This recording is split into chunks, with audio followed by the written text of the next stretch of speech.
All right, welcome everyone to another episode of Just for Friends Trying to Figure Out HR podcast. Today, we're going to talk about whose story is it, anyways? How did we get where we are to getting to HR? I'm First, really kind of nervous. I'm kind of nervous. you should be. You really should be.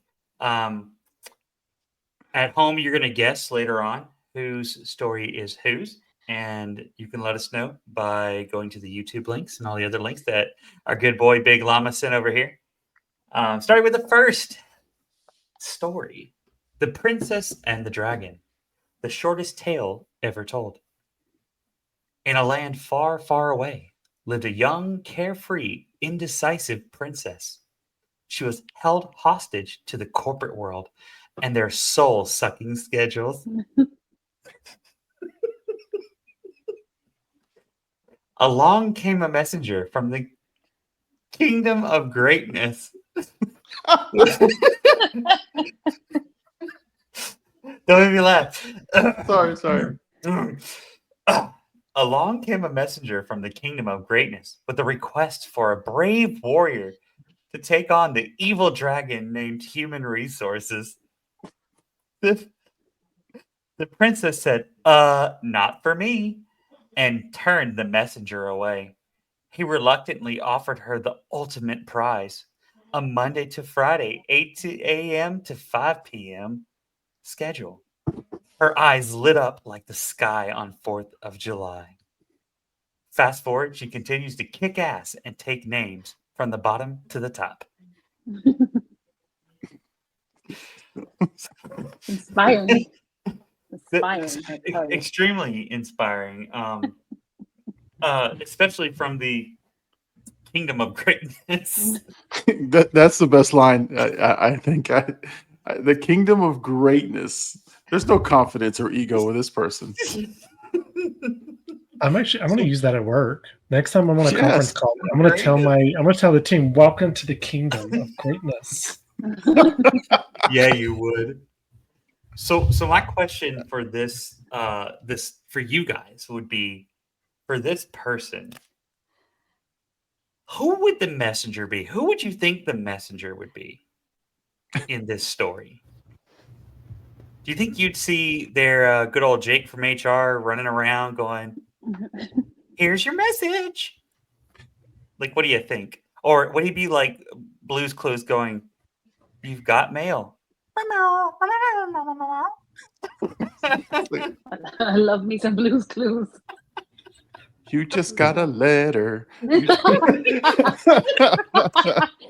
Wonder who it's from. I probably should have said the Big Llama was the messenger too. I unlocked all these childhood memories. I still have Blue's Clues DVDs in this room behind me. I need proof.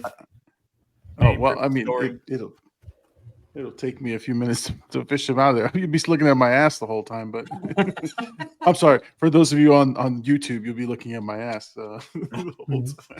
Might raise the rating. So it might. I guess what we could do is in this story, we can tell all the stories and then we can all go back around and tell like the real how it happened. We'll reveal. Yeah, we'll reveal. What? There you go.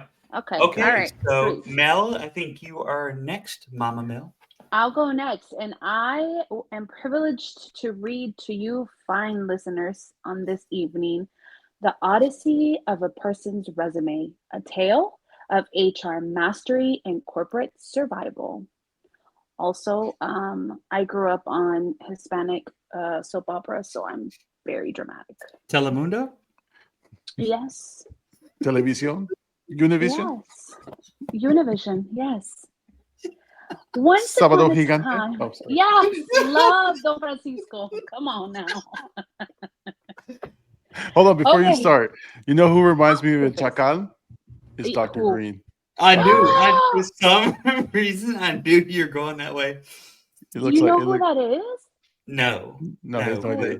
I have no idea, but I will tell you that your boy, that I can't name out loud, when I was down in the El Paso area, the client that I worked for, he told me that I looked like, and y'all gonna have to tell me this name because I can never get it right. Red-headed boxer, like UFC fighter. Oh, okay. They lied to you. Canelo? Canelo. That's it. Canelo. Yeah, Mm. it sounded like Canelo, and I was It's a like, lie. oh, I don't know who that is, but and I went and looked him up. I was like, yeah, I look better. He said I look better. It's all about the Sorry, Mel. confidence. Exactly. That's Not the right, baby. confidence. The land It's of So go not ahead, agreeing read. to you. That's right. Put some respect on my name. That's gonna come out every episode. Every episode. Go Okay. ahead, Mama Mel. Are we ready to? I need to reel it back in. Are we ready to go? We are ready. Okay. I know what you did there. Once upon a time, in the bustling corporate jungle, there roamed a fearless warrior. Lots of warriors tonight. His weapon, you ask, a finely tuned HR expertise that could tame even the most unruly office drama. Save the drama for your mama. His journey began as a mere mortal in the realm of business, but over the years, he transformed into an HR powerhouse, wielding policies and investigations like Excalibur. This resume tells the story of a man who has seen it all: compliance nightmares, labor relations disputes, and more urgent employee concerns than one should ever have to endure before coffee. What? From wrangling investigations in federal contracting to ensuring retail operations didn't turn into a real episode of The Office, them stood firm.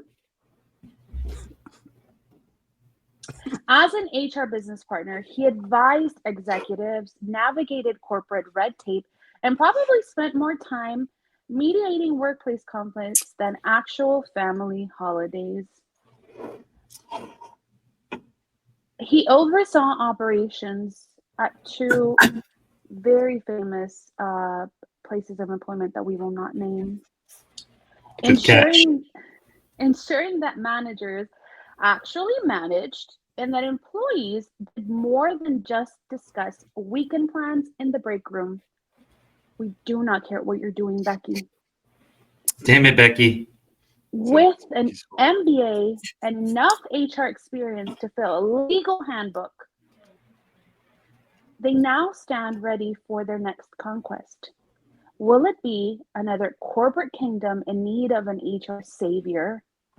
A new frontier where compliance reigns supreme? Where he goes, one thing is certain: workplace nonsense better beware. The legend continues. I want to say one thing on this whole entire thing. I need this person to go pick up an English dictionary and learn how to do grammar. The correction of Mama Mel as she's reading, and then the disgust and like judgment in the them. It's I'm so like, harsh. oh, it was harsh. It was harsh. I apologize. I was trying to figure out in In real time, 2 what it was saying. seconds what they were trying to say. You were reading it like you were in the actual novella. That's okay. Exactly. What's a I wasn't novella? playing when I said I grew up on that. You can fake cry at the drop of a hat. It's a TV show, Dr. Green. Oh, okay. It's Passions, Days of Our Lives. Oh, Days of Our Lives. No, that was the stuff back in the day. Yeah. In the Oh, yeah. I'm early a General 2000s. Hospital man. General Hospital is my Yeah. phone. General Hospital. Very It's dramatic. like talking about Grey's Anatomy at this point. Might as well just hang it up. Show Are is they not still gonna on the ever air? end. Is she Yeah, they're still on the air. At least last time I knew they We're were. like on Look, season they went 7,000. interns to they own the hospital now. They're all owners. Yes, they're all owners now. Millions of Right. dollars, fraud The- and insurance, all sorts of stuff. The gray Multi-millions stands of for dollars. their hair. Oh gosh. But I will tell you one thing. Weber in that thing, I thought Weber was old when the whole thing started. Yeah. He don't look like he aged a damn day. And Yeah, I'm just like, dang. Jason usually has a saying for that. Black don't. Anyways, continue on. Anyway, but yeah, Mama Mel with her as per my last email quote with the them Them. Ooh, with the per them. my last email, pick up a dictionary, thesaurus. I kid. Okay, let's go to Jake from HR. Let's read the story you're going to read. All right, I'm gonna try to read it like Mama Mel did hers. If I mispronounce something, please don't judge. All right. I graduated from a high school in Alabama.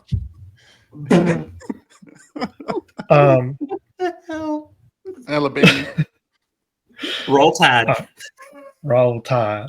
Okay, we'll get on that one later.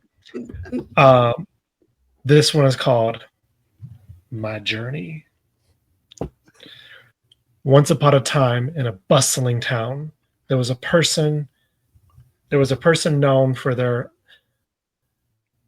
unapparelled ability to turn any tiny situations into Unparalleled. how do you say that?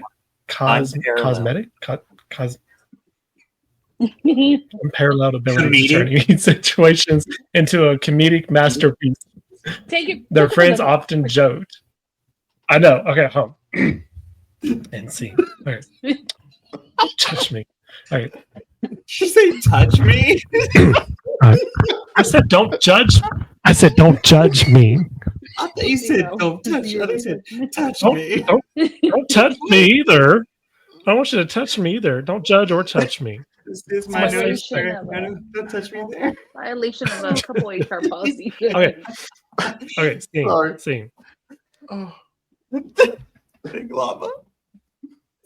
Once upon a time in a bustling town, there was a person known for their unparalleled abilities to turn any situation into a comedic masterpiece. Their friends often joked that they could find humor in a tax audit. The journey into the world of human resources began in the most unexpected of places, a local comedy club. One faithful evening during open mic night, they took to the stage to showcase their comedic talents. Their routine revolved around absurdities of workplace dynamics, from the disappearance Mysterious disappearance. of office supplies to the enigma of the Perpetually. thank you, perpetually broken coffee maker. I cannot talk. Little did they know a high-ranking executive was in the audience that night. Amused by their insight into workplace culture and recognizing a knack for understanding human behavior, the executive approached them after the show. Hey, the executive began, your observations about workplace are on spot. Have you ever considered a career in human resources? They chuckled. You mean getting paid to deal with office drama? Sounds like a sitcom waiting to happen. The executive laughed and they replied, exactly. You're in my way, Dr. Green.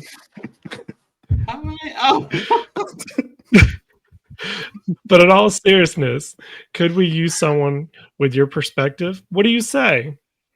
And so the journey into HR began.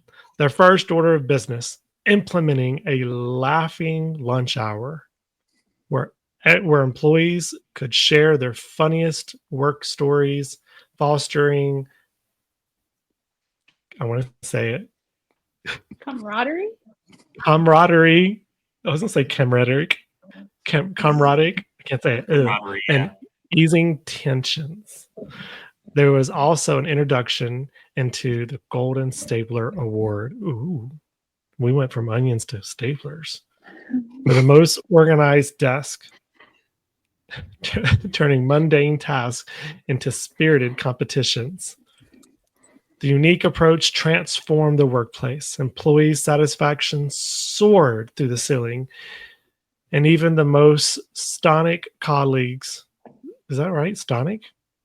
Stoic. We're gonna stoic colleagues couldn't help but crack a smile during the weekly Friday funniest emails or Friday funniest emails. You're right.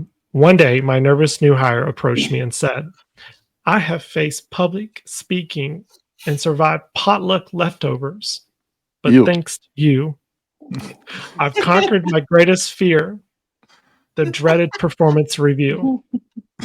Grinning, they replied, "Reminder, in the grand theater of work, we're all just actors trying not to trip over the props."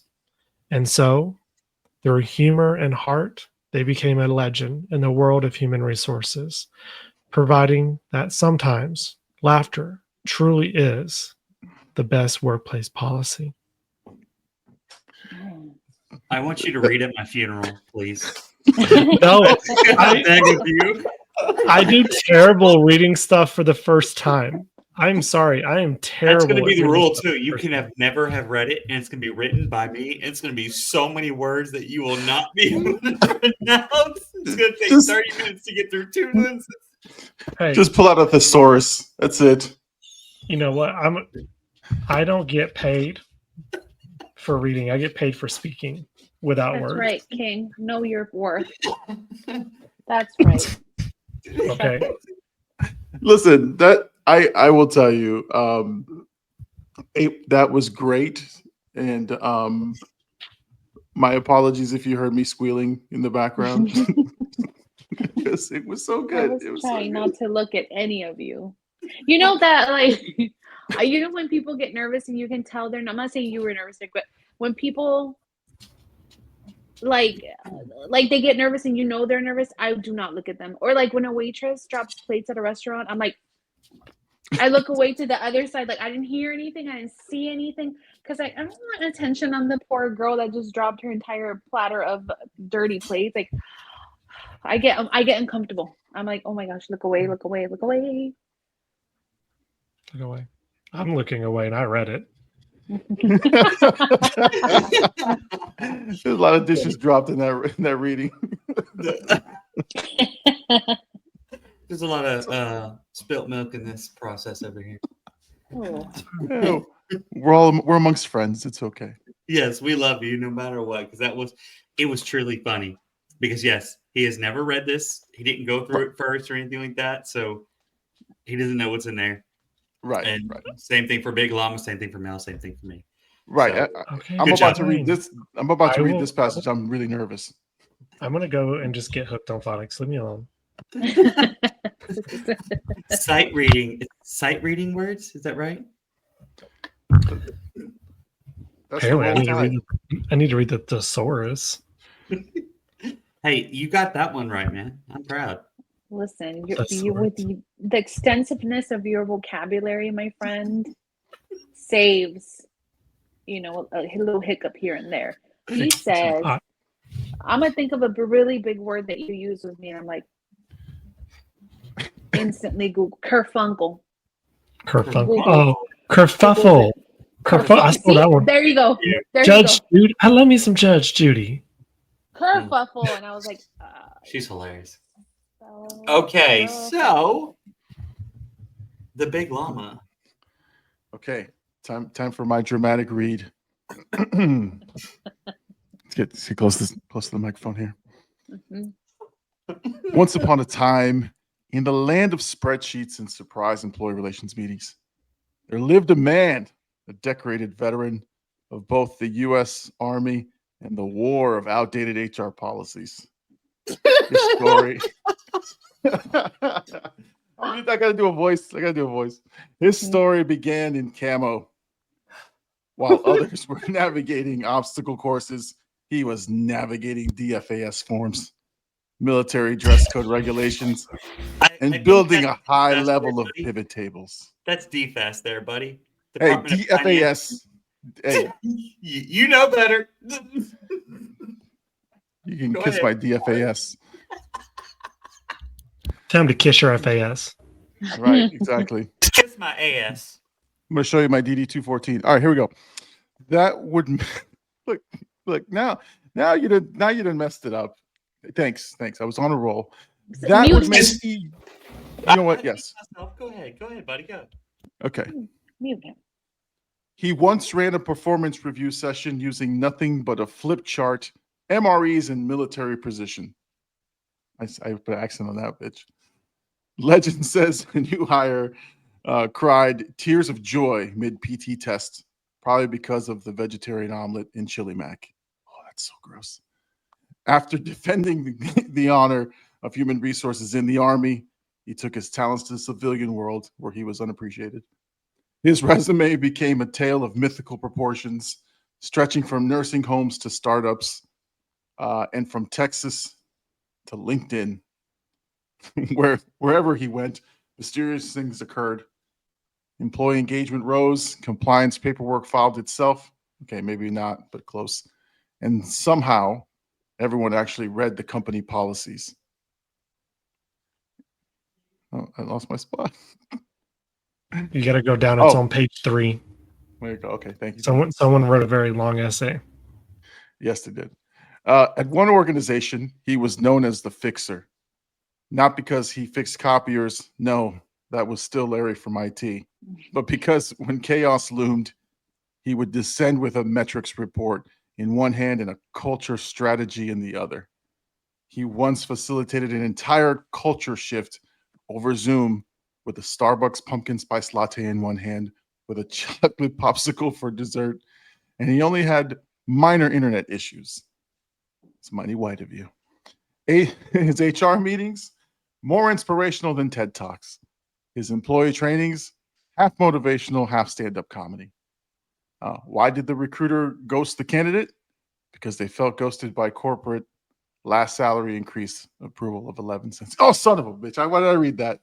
Why did I read that? I should have saw that coming. You just jackholes.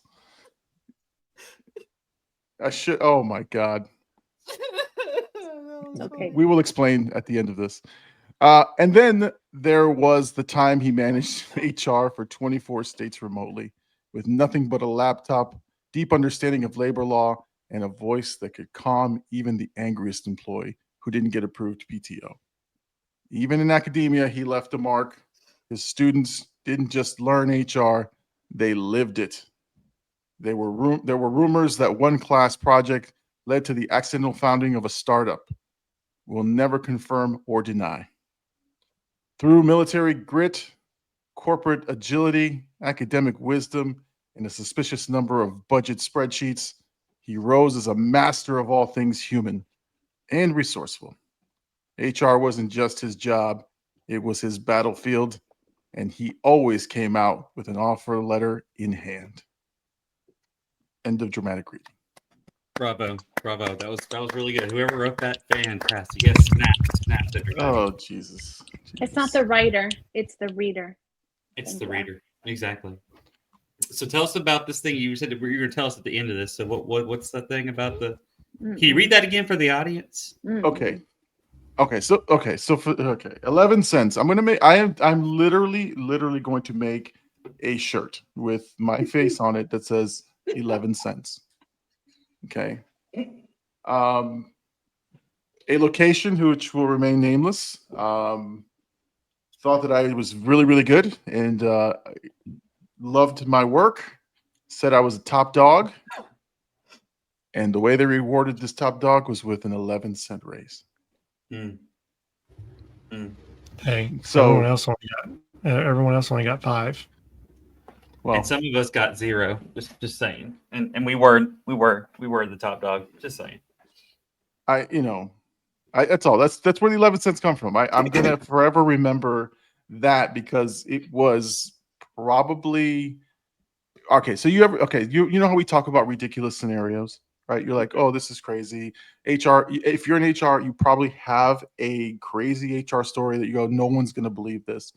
But when it happens to you, it's not that no one's gonna believe it. It's like it hurts. It's like ego, like you just like, hey, I'm the best. I'm number one. I'm top this. I feel good. I feel great. Here's 11 cents. Like it's like a complete, like, I don't know. It's a just cut slap to the face so hard right. that it's like it knocked you from the day that you started. Like that's how bad it was. And I can definitely feel for you on that because it's might as well just not even give me the money. 11 cents Right. is insulting at that point. Exactly. It's like, you know what? I would have taken a throat punch. Just give me a throat punch. The thing that I threaten people all the time is throat punches. Give me one of those instead of the 11 cents. I would have at least felt it a little longer. I was going to say something else that you could take instead of 11 cents, but we'll keep it G. We'll keep it G. We'll keep it respectable. We'll just give you Yes. Becky at this point in time, okay? Just take Becky. Yeah, take Becky. She's amazing. No, Becky's Damn worth it, Becky. every cent of that 11 cents. Becky's worth. I knew that's where you were going. That's good. So go ahead. Go ahead, Big Long. No. I was going to say the same thing you were about to say. So let's go around and then tell our stories about how, where we got from where we are and to from where we were to where we are now. And I'll start with mine, and then we'll have Mama Mel, and we'll go around the squares. Around You don't want to go counterclockwise this time? Oh, actually, we could. Let's do that.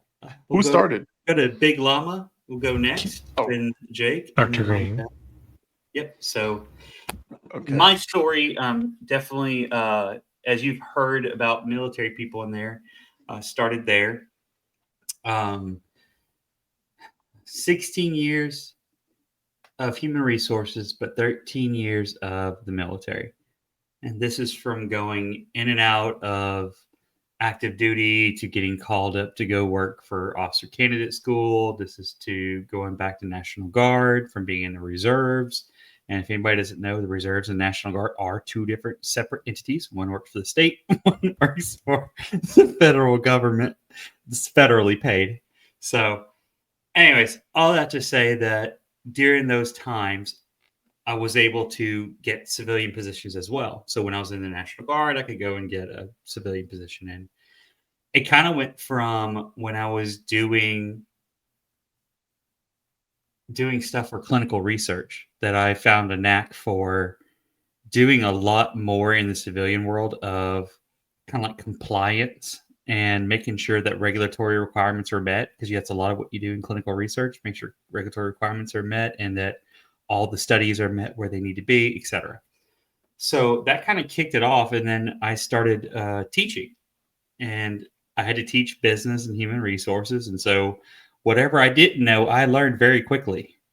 And, I loved it. It was a great carry on towards the next few steps of my career. And after that, I ended up in manufacturing, and that was the boring part. And then after the manufacturing, a buddy of mine said, "Hey, come work for us over here at the startup." And I was like, "Sure." And so I did. And unfortunately, they had a layoff about 8 months later. And I ended up at a wonderful organization called Teleperformance. And there was where I truly got to be an HR business partner, where I got to give advice, kind of like using my degree, giving the advice, giving the knowledge that, hey, probably shouldn't do this, or we're probably going to get sued, or if you do this, we're going to get in trouble. And 99% of the time, they took my advice. So I was very, very touched by that. But then also, I was doing everything, every which way to bring comedy to HR, because it was so rough. And we've said this before, HR is it's heavy. It's like you're carrying the weight of everybody else's problems, including the organizations, on your shoulders. And so I was the comic relief. I liked it. I was fine with it. But that's also what made me who I am today, because I was able to be told, go be yourself. And that's how I ended up being so successful. And then now I'm at a wonderful organization where I get to work from home. So, Nice. But that's my story. That's my story. I went from the military and now to to a place that I feel comfortable. I can work from home or I can work from Starbucks, whatever it is, so that I can have my pumpkin spice latte in one hand and so that's it for me. Big Llama. Okay, so first and foremost, I want to just disclose something that You go for it. Dr. Green, he became something in the military that I absolutely despise, which is a drill sergeant. So if you didn't know that about me, I can't stand drill sergeants, but only because I could never be one. It's jealousy. So I always anyway, forget that. That word. yeah. So anyway, so okay, so my story was this weird tale of comedy and comedy clubs and acting. I don't know, okay, how this came about, but anyway, my journey is weird because I would, if I'm gonna like categorize it, like if you were like to put it in movies, right? Because that's what I like to do is put things like in movies perspective. Like you are more the academic, Dr. Green, the way that you got to your position and how you know, kind of excel. I would categorize myself as a bit of a jock, right? In terms of how I ended up in HR. I was for almost 19 to 20 years, actually about 19 years, pretty much just an operations guy. Like I was a manager, I was a trainer, I was a, director. I did a bunch of different things, but I was really really good at the policy, right? Like interpreting the policy, staying out of trouble. When other managers got in trouble, I could coach them. When someone had like an HR question, I could answer it, and we didn't have to go to the HR guy, right? So like I was like the on-site HR person. Um, so one day, this man who shall not be named, um, and he will never be named. His name will not come out my lips ever. Um, he's on a special place. Um, as you can tell, I'm a little angry about this. But anyway, this guy was getting promoted, right? So he was our HR support person. He was getting promoted, and he came up to me. He's like, "Hey, you're pretty good at this HR stuff.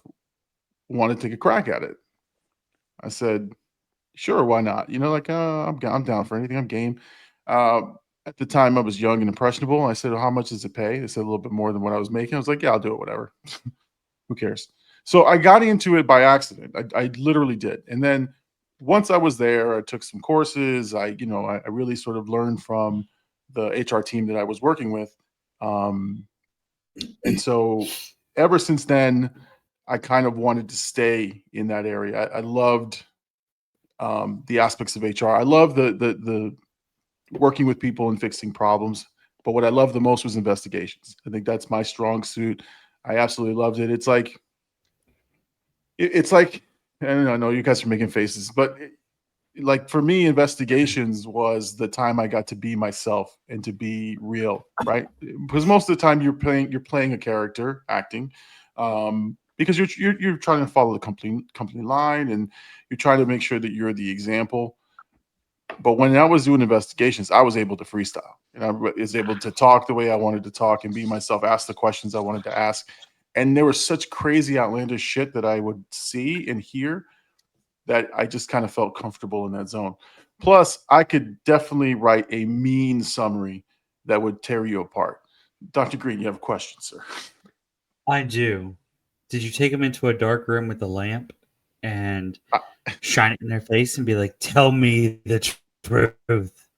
And then they would say, "You can't handle the truth." I wish there were moments like that.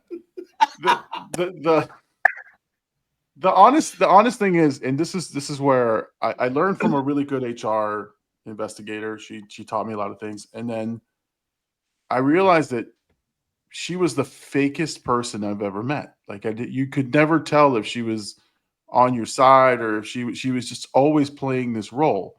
And her nickname was Mufasa. No, stop pointing. Her nickname was Mufasa because everyone was afraid of her. So we would go, ooh, Mufasa, ooh, and we'd all, we'd do the same thing. And so Everything that touches. he's our kingdom.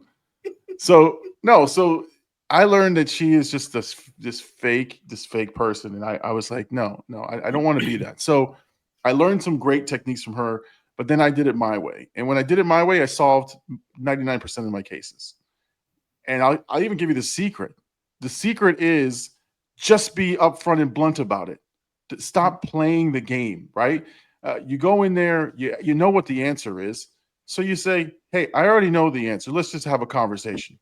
Did you do this? Did you see this? Again, all within, context. And if I had to find out and get clues, I would do that. But anyway, I loved it. Absolutely loved it. Did that for a while. Did a lot of mediations. I take pride in this one thing, and I will stop telling my story, but is that I got one of the most experienced labor attorneys in West Palm Beach, Florida, to actually lose his shit in an arbitration and call a timeout in the middle of his questioning of me. So I took it like you relish that moment. You're like, I'm getting under your skin a bit. I'm messing with you now.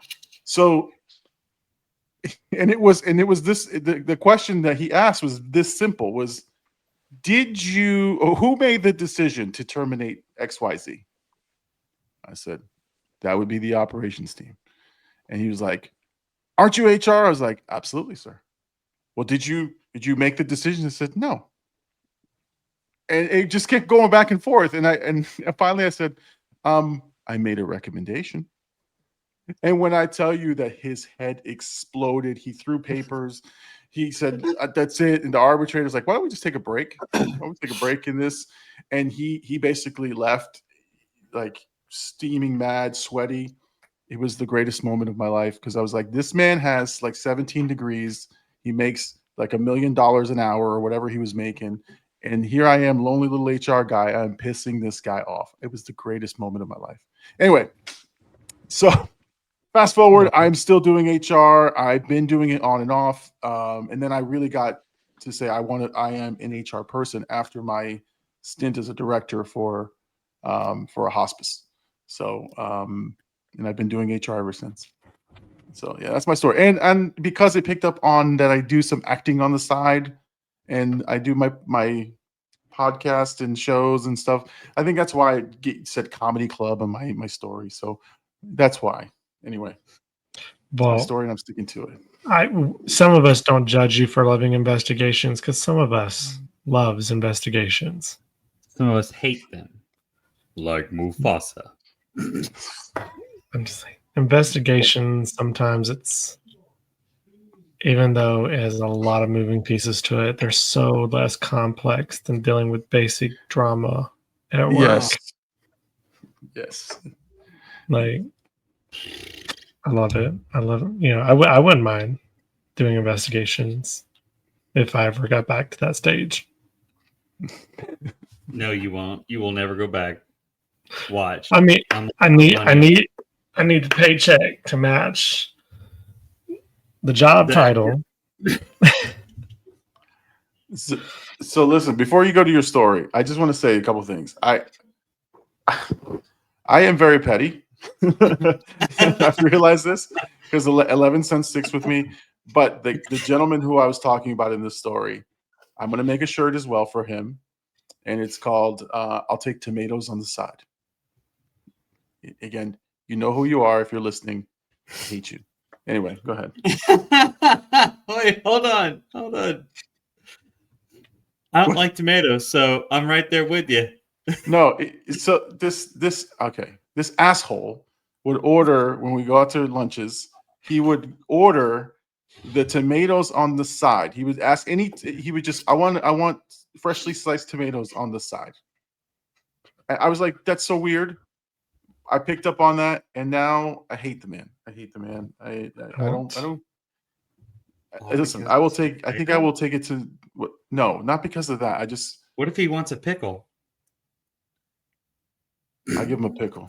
I'll give him a damn pickle. Yeah, you would. So I take Okay, it listen. you don't like fried green tomatoes, do you?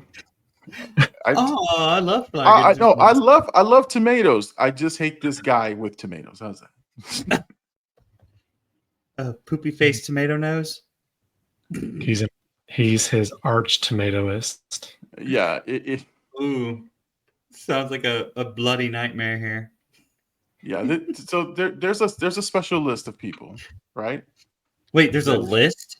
I Hold have a up, list. yo. We got time, so I gotta know. You got a There's list? there's a handful of people on this list. Handful. I mean, 4, 5 tops. That if I saw you on the side of the road, I would not stop, and if you were on fire, I would not even pee on you. So that's just that. There's a select list. He's one of them. I feel like we all have that list. Yeah. Yeah, Uh, yeah. Yeah, I feel like there might be some mutual names on that list, possibly. Quite possible. And No, there's only like 3 or 4 people on my list, so it's like Yeah. I would. We've known each other for what, 10 years? Yeah, no, If my I was list, driving like I and the said, car was on fire, I would not stop. I would not stop. Would not stop. I wouldn't even call I 911. would. I'd stop to throw a hairspray can in the fire. Throw some alcohol rub on it. You point and laugh, huh? Hold on. I'd throw a hairspray bottle on the fire and go, "Oh no!" Oh gosh, aerosol can. We shouldn't have done that. Okay, so can you guys hear me? Yes. So, and I we need to we need to reel this in and go to the next story. But my automated device over here just picked up me talking about fire and was starting to call 911. This one? Oh no. I swear to God, I paused and I had to tell it to stop. I hope it didn't I'm just call. saying. I'm not going to say the name, but some of us doesn't like Alice. Yeah, your Some of us- husband. Anyway, well, I feel your like turn, my Dave. story, I feel like mine's going to be a little bit unorthodox on how I get into HR because mine was a revenge.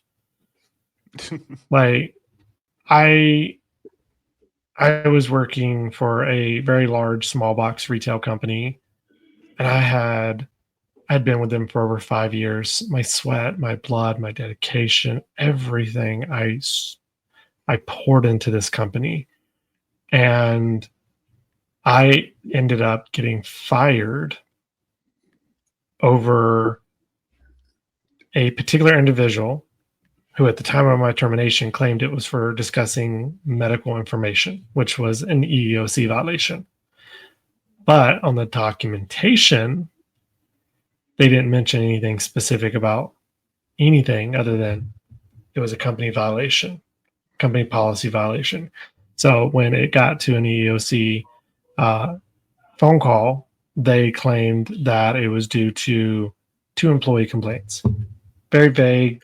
I won unemployment, obviously, out of that case, but because I was very immature at that time and I had not documented or in that situation recorded the conversation, I had absolutely no proof that they violated EOC.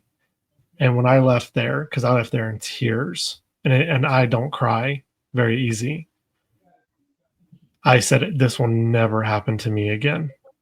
And that was the day that I enrolled in college and went back and started getting my degrees and working my way up and transitioned throughout getting out of operations and getting more into like the investigations side of the business, and then slowly transitioned over into, fully HR roles.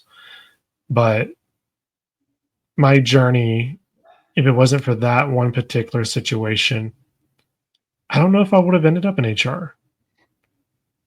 So at the time, it was out of spite and anger and hatred, and I wanted to arm myself. But now, after being in HR for so long, I truly love the ability to not just have that capability for myself, but to have it for other people. So that's my journey. That's my story.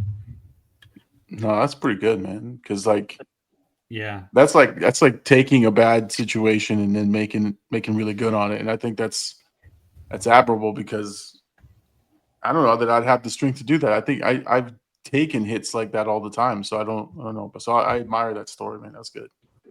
Yeah, it was either that or become a lawyer. And I looked at the LSATs and I said, I'd rather do math. Meth? Did you Hey, say math? meth or math? I said math. Oh, I'd rather do meth than take the LSATs. I would say that about the MCAT. I'd rather take meth than do the MCATs. Jeez. I'm like, That's I've never. that's a medical doctor version of it. I can't speak for Dr. Green, but just for transparency, I've never done math. Thank you for clearing that Wait, up. hold up. We'll clear this up too. I don't know about Big Llama, but I've never done Done any what? meth. Oh, okay. Yeah, I think we're meth free. No meth here. Yeah, Yeah. Dr. Green be mething up all the time. Says the guy that was, what was that word again? Oh, Stoic? oh you Stonic? Stonic? Systolic, diastolic. Yes, Listen, we're looking. Systolic and diastolic? the only meth I prescribe to is the Method Man. Okay, Wu-Tang forever. All right, let's go. Ooh. Mic drop. Well, now that we have been blessed with 3 out of That's 4 right. stories, let's move to the most crucial, the most important, the most Yes. inspirational, the most admirable The longest. The story. longest fairy tale. Mama Mel, take it away. Well, I'm sure that you all fine, beautiful listeners have probably guessed it. I am the princess in that tale. Also, I didn't ChatGPT my story. I wrote it myself. Thank you very much. Ouch. Snitch. Snitch. Yeah, it's what happens to snitches, right? Snitches get bad Wi-Fi. I have a few choice words. I'm gonna keep those to myself. They get bad Telemundo signal, okay? So you better watch. Llama, weren't you offline for like 40 minutes last week? I think they're talking about you, my guy. Yes, that was me. I fully accept that.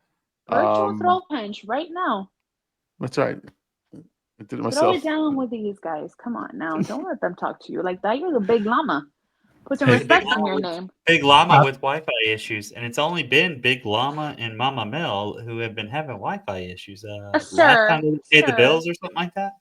I'm pretty sure that Llama said last week the issues are like our flu. They've gone around to all of us. Exactly. Some people just get it worse. Oof. Oof. Okay. All right. All right. After your story, Mama Mel, I got a throat punch come back, but move on. We're gonna move on to your story. Just for the record, I'm not a fighter. I'm a lover. Anyhow. So I do not have all of these decorative stories to add to how I got into HR. I always say that you either stumble into HR or you just know that that's what you want to do. I just happened to stumble upon it. Now, I will say that prior to being in HR, I had no knowledge of what HR was, what they did. I don't know anything about FMLAs. I didn't know anything about leaves. I didn't know anything about accommodations. And I didn't know any of that. I just knew that I went to work every day and my schedule really sucked. And I wanted to be off on the weekends and enjoy my afternoons with my families. And so I saw a posting for an HR coordinator. I applied and I was hired. And I have loved HR since then. I will say that I have had the amazing privilege of working with really knowledgeable people like these 3 fine young gentlemen on this podcast with me that I have learned so much from and have helped shape and mold me into the HR professional that I am today. I get excited all the time thinking about where I'm going to be in 10 years, right? How much more knowledge I can gain, like sometimes I'll have conversations with you guys or with my peers, and the way that we think, the questions that we think to ask all intrigue me because I'm like, oh, I didn't think about that. Okay, I need to jot that down. Make sure that next time we have a conversation like this, I'm thinking like that too. So, all those, I am the least experienced, I think, from the four of us. It's not my crutch. Um, so is that the right analogy? Yeah. I use it as a tool, not as a crutch, right? Yeah. Are you trying to throw So, shade somewhere, or? oh my gosh, not at all. I'm not a shady person like that. So I have a question, Mama Mel. Yeah. How long were you in HR before someone wise once said way too many times, we don't work banker hours in HR? Oh, I don't know. How long was it before you figured that out? I don't know. I just take what people say and I assume positive intent. And so it doesn't, if you're meaning to shade me, not catching your rift or your drift. No, it was a legitimate question. How long were you in HR before you realized we don't get to work 8 to 5s at every company? Oh yeah, your I schedule. don't know. You are on call. You are salaried. You are a highly compensated Highly paid. individual. That's right. Speak the Bring truth. the Preach it. buzzwords. Bring the buzzwords. I don't know. I was hourly for a very large part of my career, so I was working 8 to 5, baby. I don't think I've not been hourly since 2008. Jeez. That's when I started my HR career. Oh, jeez. 2007 was when I graduated high school. I don't want to even tell you when I graduated high school. There's a 1 and a 9 when it starts. In the 1900s? In the Back in 1900s. 1954. I will say, Wasn't there a presidential assassination at that time? Wasn't the Hindenburg still up and running at that point? as the elder statesman of this group, I was born in the 1900s. I graduated high school in the 1900s. The late 1900s, sir. Like get it right, because we're not that far apart. Although my birth certificate, and this is a point of contention with my family. My birth certificate says, so I don't care. You guys know my birth year. I was born in 1978. Thank you for those of you who are ancient. But my birth certificate says 1968. the doctor put a 6 instead of a 7. So you never got that corrected? I did once I got here to the States. It's been updated, corrected, but my wife will throw my age out there and say, "You are old," and I said, "No, I'm not that old." And she was like, "Yeah, you're 56 years old." I said, "Thanks a lot." That's not. Hey, collect that Social Security early. I wish I could. Collect the Social Security early, but yeah, no. So yeah, the error in my birth certificate is a point of contention. And then I get jokes like, "Oh, you were 20 years old in 5th grade." I'm like, "How can I be 20 years old in 5th grade? Like, that's stupid. It's really stupid." It's possible. I've seen it. Billy Madison. Billy Madison. Yeah, I was Billy Madison is what it was. So He's the real life. That's where Adam stole it from. So we keep joking about the term throat punch, and I heard a joke on YouTube the other day, or TikTok. I think it was TikTok, and it really made me think. It said, guys have the Adam's apple. What if it's because Adam actually ate the apple and lied on Eve? Oh, and now it's stuck in our throat. That's pretty deep. That's pretty deep religious discussion there. I heard that and I was like, oh, that's good. It makes you think. It makes you stop and think. That'd be a good punishment. You ate the apple and lied on Eve. Now it's going to be in your throat for the rest of your life. Dang. That's crazy. I had to squirrel because we keep talking about throat punching. Yeah. And it's a term of endearment. Throat punching is you and Big Llama over there. I'm It's over a here term of being. endearment. It's not. We're not talking about real throat punching. It's virtual Yeah, throat yeah. We punches. we don't condone violence. No, we No, do it's not. condone all Yeah, we don't emotion. condone violence. We are only emotional throat punching people, never physically. Okay, Right. we are Right. we are simply trying to be gorillas, Yeah, you are. 800-pound I mean, gorillas. And Hey, if you want the throat punch T-shirt, it will be available soon. you keep saying it's about this merch, and I keep going merch, but there's no merch.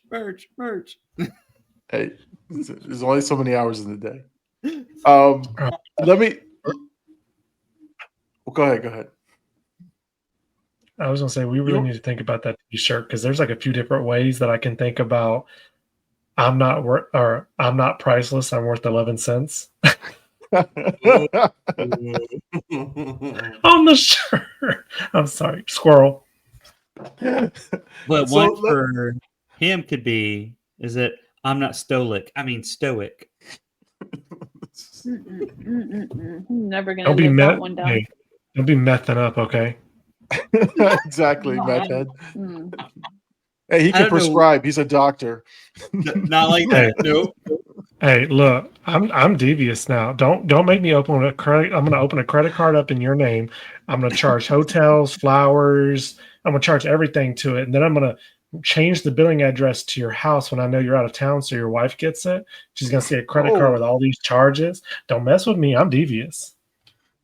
I'll just blame, and I'll say, "Oh, you remember that guy, Jake from HR? Yeah, he's in jail, and so he just got out, and he thought his new life of crime was to steal identities, credit cards." Well, just say, listen to episode 7 of the podcast. He'll tell you what happened there. Yeah, he'll tell you what happened. Yeah. All right, let's reel it in I'm not and good. let's reel it in and go around the horn to close out our episode tonight. So I have a question for each of you, and then you guys can answer. We start whoever wants to answer first. So if you could do this all over again, would you do the HR role? Like, would you step back into and what would you change on the journey along the way? If you can do it I all like over again, that question. time machine. Okay, I want to go first Go for it, man. All right. because I think about this and it haunts me. I would absolutely do this again because I have found true joy and pleasure in helping people, whatever that help looks like, right? I also enjoy the excitement that I see on our employees' faces when their issues get resolved or they get something like, it could be something as simple as an extra break accommodation, right? But what I would do different is I would have finished my educational background because, in the words of my father, that little paper is worth stuff. I think he means money. So I would have continued my education and I probably gotten my MBA and just backed myself up with that. Also, I know I have experience. That's definitely something I would have changed. And I also would have told my younger self to take a chill pill and not everybody's out to get you. And you need to be a little more kind. You are kind, Mel. What are you I talking am about? I am kind now, but it's not come with 15 years of tripping and I falling see. and picking myself back up. Well, it's never too late to go back to school. So don't ever think that it's too late. I have met several older, not anybody who was born in the 1960s or 70s, but people, I met a 73-year-old who graduated from an IT program. So when you say you can't, that's bull. And I'll wrap that to me, and I'll tell you this. If I could go back in time, I probably would not be in HR. My biggest dream, but it took me so long to realize it before, it was just too late at that point. I wanted to be a surgeon. I really wanted to, but of course, even if you have the military help pay for it, it's still expensive. Med school was expensive back in the 90s and the 2000s, and it's expensive now. And when you grow up poor, you don't get that ability, and so you have to work hard, and so you go get a PhD instead. But yeah, I would have gone back to neurosurgery, was where I would have been, just because I love the brain and psychology and all that stuff. So that's kind of how I ended up with the PhD. But that would be my dream. That would be my hope, wish, dream, all that good stuff. But I'd probably still end up in HR anyways, just because I love messing with people. I just love it. Hey, I knew you like messing with people. You know what? I hope your story's stoic too. Meth and Becky. All right. Go ahead. Go ahead, Jake. So when you initially asked that question, I've actually thought about it a few times as well, like Mama Mel. And initially, my response was, yeah, I would go back because I've always wanted to get into psychology, specifically clinical psychology. And I truly love what I do. And the journeys that I've taken throughout my career changes have landed me in positions within my life where I've ended up with my 3 amazing kids that I adopted. So if I would have taken a different journey, the chances of that happening would have been slim to none. So I don't regret the career path I've taken. Part of me wants to say I wish I would have taken it sooner, but then I would not have had the mentors that I had early on in my career that helped develop me into the HR world and give me the opportunities that no one else would have given me that got me to where I am today. So in an alternate reality, I'd love to see what that looks like. But in reality, I wouldn't change a thing. That's a good point. Good point. That's crazy. When I asked the question, it's no, stop. When I asked the question, it's something that I have thought about now in my older age. Not that I'm close to retirement or anything. I'm not even damn near. I mean, I'll be working till I'm 78, 90 years old. But anyway, I just think about the life choices. Oh my God. You and your microphone, it's so loud. Anyway, Who's yours is really loud. Anyway, I just muted you. I'm sorry. But no, not on purpose. It's something's going on over there. I don't know. So anyway, yeah, I think about like how I arrived here. I think about how I arrived here at this place. and not that I would. God, you guys suck. I'm trying to have a moment here. I'm trying to have a moment on the podcast, and you two jackasses over here laughing, making soda noises. All right, Alabama. Soda. Wait, hold on. What's a soda noise? I don't know. You have like a soda or something in your hand over there. I don't know. Maybe your pumpkin spice latte. no, All right. They only come Hey. out once a year. Really? Show Big Llama that respect before he back kicks you. Exactly. I'm gonna reach across the screen and grab you there. Anyway. All right. No. Okay. So, I think of this is that I didn't arrive here in the traditional way, and I wish I would have had some things that would have helped me excel a little bit faster, right? Because I have struggled for a long time, and when you're in HR, you get kind of the keys to the kingdom, right? You get to see all the dirty parts of a job, right? How much people make, how much salaries go up and down, bonuses, firings, hirings, policy, all this stuff where you have this image of your company, right? Or the people you work with or you work for, and you go, man, this is a great place. I love this place. And then when you get to HR, it's almost like the magic is gone, right? And that's why I love it and I hate it, right? I love what I do because I get to be part of someone who can shape and change things for organizations. But I hated the fact that the sort of the curtain was pulled back and I got to see everything backstage.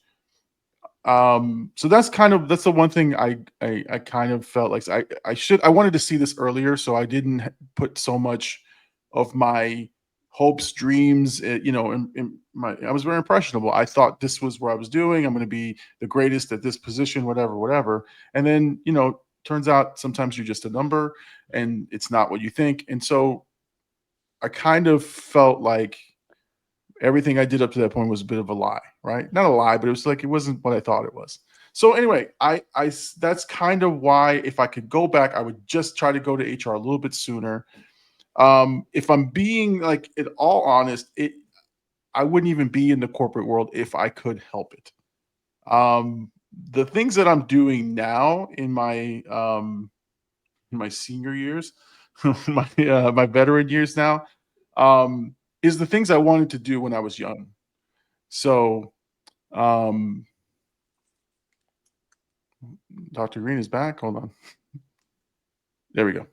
So, like doing the podcast, doing the things I do on YouTube, doing like little acting shows and things that I do for charity. It's like that's what I wanted to be a theater kid. I wanted to be a theater kid, but like my parents were like very traditional in the sense of like that doesn't make money, you can't do it. So again, I ended up in business. I excel at it. I'm great. Thank you. I loved it, but at what cost, right? I don't get to do the things that I love. So I asked the question because I always think about it. I always think about, would I do this over again? No. Again, but not because it's HR. It's because my hopes and dreams are outside of this world. But now that I'm in the world, I'm like, look, I wish I just could have done it sooner. Saw the things, but because I put so much heartache into what I did for a living, I had so much anxiety, so much. I think Mama Mel, you kind of touched on it, right? It's like you're just kind of like you're a little less kind about things, right? And you start to learn. So again, I just wish I would have been able to be a little bit more of what I am today back then, and I probably would have been a happier person. But hey, I'm happy that I get to share my knowledge with people, right, about HR on this podcast and in my work today. So it's kind of been a great journey, but we all would love a time machine. I know that for sure. Of course. But isn't that the beauty of I'm gonna get real deep in thought here, but isn't that the beauty of life? You learn and you accumulate these lessons throughout your years, and then you can impart it on your kids, your mentees, um, the younger kids that you see work, because now I'm the adult in my workplace. And I see the younger kids coming in, and I'm like, I was their age at some point, and I remember the older people giving me all these pieces of advice, and I'm like, you have no idea what it's like to live in my shoes. You have no idea what it's like to be my age anymore. Like you are like twice my age. And now I'm like, just listen to what I'm telling you. I'm not telling you this because I don't know. I'm telling you this because I want you to do better. A, that frustrates me, but B, it also makes me appreciate everybody that's come along the way in my journey and taught me these things. But to go back to your point, Lama, that's the beauty of life in itself. That's the essence of what life is supposed to teach us professionally and in our personal lives too. So although it is bittersweet, for me, it's more sweet than it is bitter. Yeah. And I'll close on the old man talk only because somebody wrote this on one of my posts and it was funny and it was real. It took me having a midlife crisis to create my YouTube channel and to do the things that I'm doing now. And I thank God for that midlife crisis, which is I was just trying to figure out what makes me happy. And it wasn't a sports car and it wasn't doing stupid shit. It was just pursuing the childhood dream that I had, which is I want to entertain. I want to do these types of things. And again, am I anywhere near an entertainer like of a level that should be in Hollywood? Absolutely not. I'm realistic, but at least I get to try and do the things I want to do. And so I'm always thankful. Oh, the National Council on Aging. Shut up, Dr. Green. But no, I'm always thankful that I had that moment. And I shout out to Mama Llama, who's who my wife. She kind of just said, "Hey, go for it." Here's I said, "Hey, can I buy a camera? Can I buy some lights? Can I do the stupid YouTube thing?"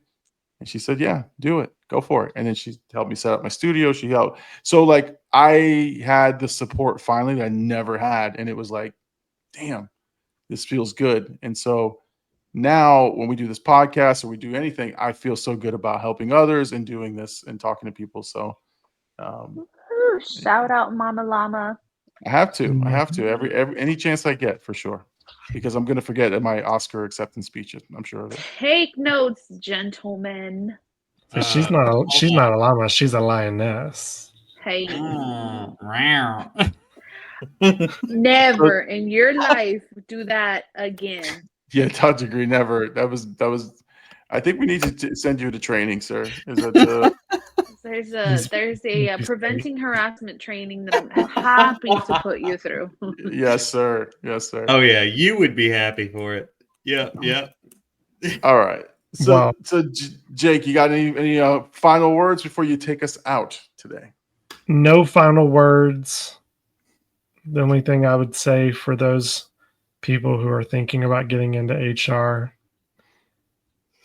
is I tell people all the time, the reason why I love HR is HR can do anything, but anything cannot do HR. So take my words of wisdom.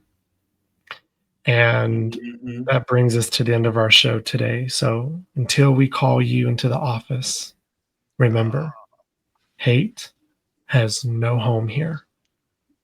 None. Zero. I love it. Zero. All right. This has been another episode.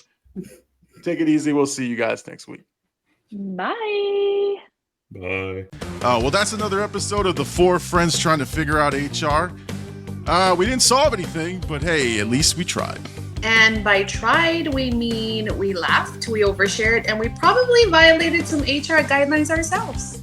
But remember, this podcast is for entertainment purposes only. Don't take our advice. Seriously, don't. And if your HR manager asks, you've never heard of us or this podcast.